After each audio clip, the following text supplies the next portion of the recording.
প্রশ্ন আছে। আচ্ছা, আপনারা কি প্রথম পশ্চিমবঙ্গে এসআইআর করলেন? এর আগে কি এসআইআর করার কোনো অভিজ্ঞতা ইলেকশন কমিশনের নেই? ইলেকশন কমিশন এবারে তারা কি প্রথমবার এই পশ্চিমবঙ্গ রাজ্যে এসআইআর করলেন? না, এর আগে তো অনেকগুলো রাজ্যে করে এসছেন। আচ্ছা, ইলেকশন কমিশনের কাজ কি শুধু এসআইআর করা? তার আগে তো ভোটার লিস্টে নাম তোলা, নাম বাদ দেওয়া, ভুয়ো ভোটারকে আইডেন্টিফাই করা, ইলেকশন পরিচালনা করা এবং যে রাজ্যে কাজ করছেন সেই রাজ্যকে চেনা। কোন কাজটা করলেন ইলেকশন কমিশন? কোন কাজটা? একটা কথা শুনেছিলাম যে হজমি গুটি, এই হজমি গুটি খেলে সব নাকি হজম হয়ে যায়। ইলেকশন কমিশন কি হজমি গুটি এদেরকে আরএসএস, তৃণমূল, বিজেপি খাইয়েছে যে এত গালি শোনার পরেও এদের হুঁশ ঠিকানাতে আসছে না যে মানুষ মেনে নিচ্ছে না তোমাদের জালিয়াতি, মানুষ মেনে নিচ্ছে না তোমাদের মানুষের বিরুদ্ধে যুদ্ধ ঘোষণা। গায়ে কথা আছে, কানে দিয়েছি তুলা, পিঠে বেঁধেছি কুলা, যত কিলাবি কিলা, যত মারবি মার, ও নিজের জায়গা থেকে সরবে না। কেন? কারণ যদি ইলেকশন কমিশন সাংবিধানিক সংস্থা হতো, ইলেকশন কমিশন তার যদি কাজে ধারা নিরপেক্ষ হতো, তাহলে ইলেকশন কমিশন পাবলিকের কথা শুনতো। ইলেকশন কমিশন সব রাজনৈতিক দলের সঙ্গে বসে কাজ করতে চেষ্টা করত। কিন্তু ইলেকশন কমিশন যখন কখনো বিজেপির কর্মী আর কখনো তৃণমূলের কর্মীতে পরিণত হয়, তখন তারা পাবলিককে পাত্তা দেয় না। এবার আমাদেরকে ঠিক করতে হবে। কোথায় ঠিক হবে? ওপরে ওপরে ঠিক হয়ে যাবে নাকি আরএসএস ঠিক করে দেবে পশ্চিমবঙ্গে কত লোকের ভোটার লিস্টে নাম থাকবে আর কত লোকের থাকবে না? ওপরে কোনো জিনিস ঠিক হবে না।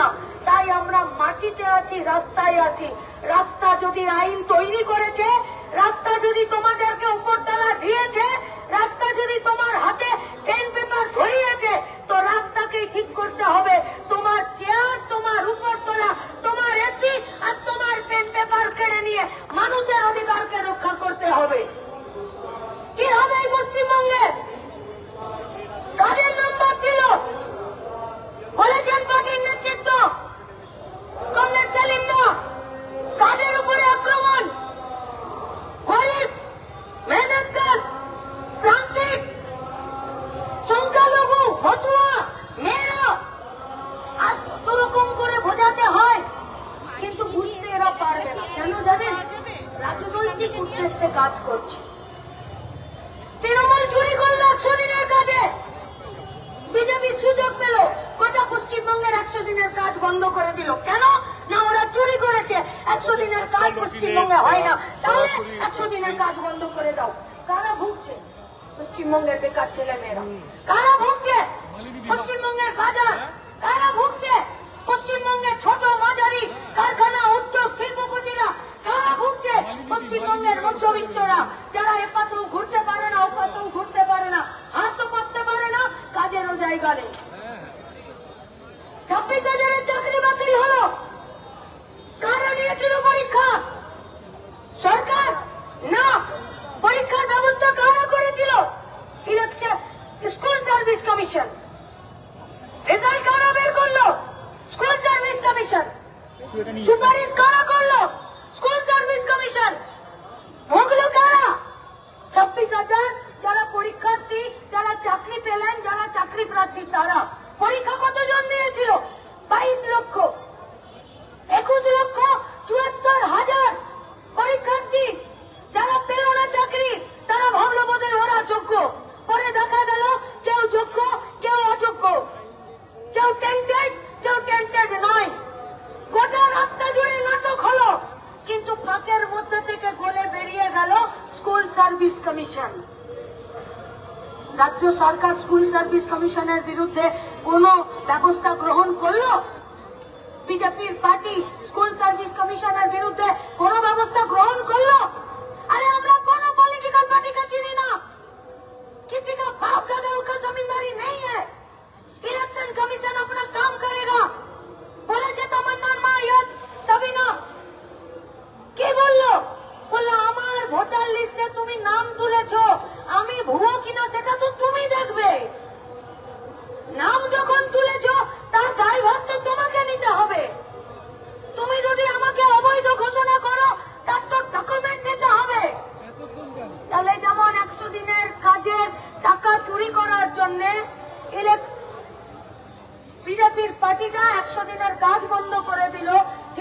রকমই ভুয়ো ভোটারের অজুহাতে পশ্চিমবঙ্গে এসআইআর করতে গিয়ে বৈধ ভোটারদের নাম বাদ দিল।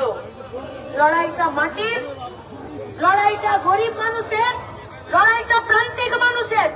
আর কেন মুসলিমদের বিরুদ্ধে এই লড়াই?